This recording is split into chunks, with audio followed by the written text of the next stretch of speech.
We are back for another video. The goal of today's video is to get some more progress made on getting this engine tore down. I actually was anticipating that this bolt would be a lot tighter than it actually was, and it wasn't because I got it buzzed right off. So yeah, the goal, I've already, failed at trying to find an engine that I could drop in and go. I'm sure they're out there. I just don't have the money or the time to keep buying, potentially junk engines. So I guess what I'm going to do is strip this one down to the block and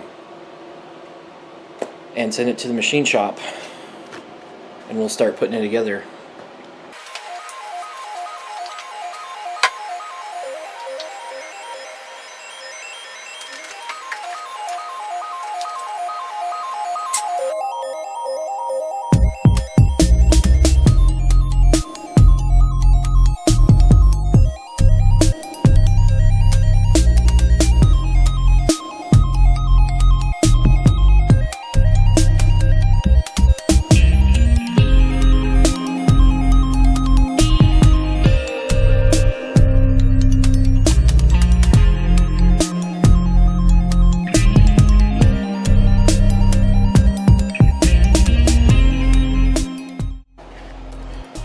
Alright, so this is the kit that I'm going to be using. I'm going to be utilizing these pieces. And then I didn't have any bolts in the kit, but I was able to find some. And these are just the metric M6 whatever. So they'll work. And I'll go on ahead and get the crankshaft pulley off, and we can continue getting this front cover off, getting the rest of this engine tore down. Alright, so you can see I've got my pulley puller put on here. I had to work with what I had as far as bolts and washers, but anyway, I've got it on here, and I've already got it cranked loose, and right now I'm just working to get it off, and just about off. There we go. We have removed the crankshaft pulley successfully without breaking anything.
Oh.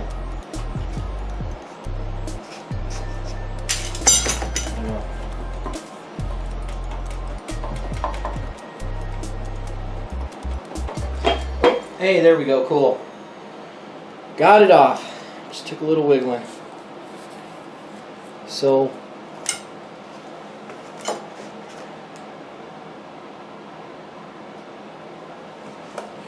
when I first took this engine, well, when I first took the valve cover off, and I was trying to show you guys some of the crap that was, I think that one actually was from me, but we have just some goo that's in this engine, and that actually looks like RTV. So I had initially thought that it was aluminum shards, which it still very well could be. But anyway, we have the front cover off, so we're just going to jump right into it. Oh, looky right here. So this is the new engine, another new engine for the 240. The one that had the bad bad cylinder head is right there. I had it all taken apart, and I was going to go through the process of taking it to a machine shop, getting it bored and honed, and getting all that crap done, and did the math, looked at when I needed the car together by, and decided that it made more sense, at least right now, to pick this other engine up. It is a built engine. It's been bored 40 over. It's got Wiseco forged pistons in it. It's got Eagle rods in it. It's got King race bearings in it. It's had a valve job done. It's got 264 cams. The head's been ported. It's got some other stuff, some fancy here and there's. And I picked this engine up on my way home from holidays with my family out west, so I've spent some time just kind of going over the engine. Had the oil pan off, put on a new oil pan gasket. I put on actually pretty much everywhere I could. I put on a gasket because there was just RTV. RTV holding the pan on, RTV holding the valve cover gasket on, or the valve cover on, the oil filter housing, RTV, the front cover, the water pump, the thermostat housing,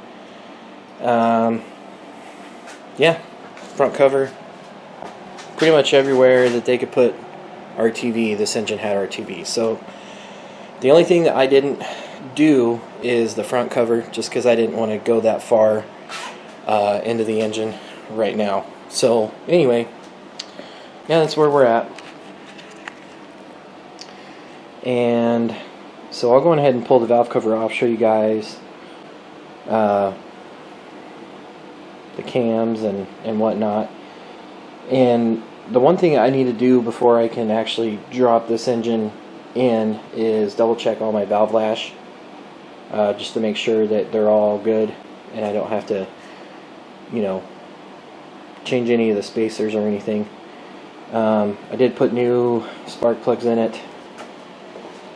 This is the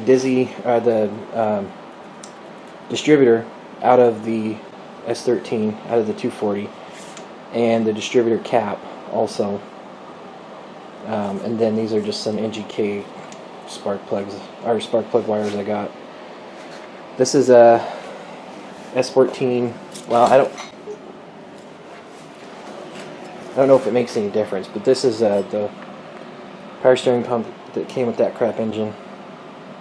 I don't think I'm going to leave it on there, but who knows. Alright, so finally I get an engine with good cams in it. And like I said, these are the 264 cams. So still need to measure the valve lash. I'm going to do that.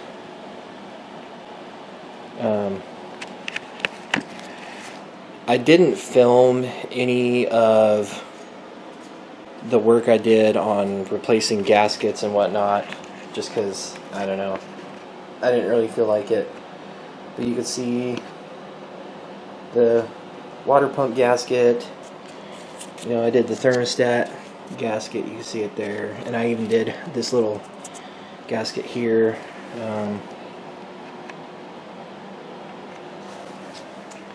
Yeah, oil pan gasket, which a lot of people, you know, might give me a hard time about, but I don't care. Then the one for the oil filter housing, and actually what I had to do here was I had to make one. So I've got over here on my incredibly messy, I can't find anything, workbench somewhere. I don't know. Anyway, oh yeah, here we go. Gasket material. So I made the one for the oil filter housing, and then the one for the oil pickup tube I also made. So yeah.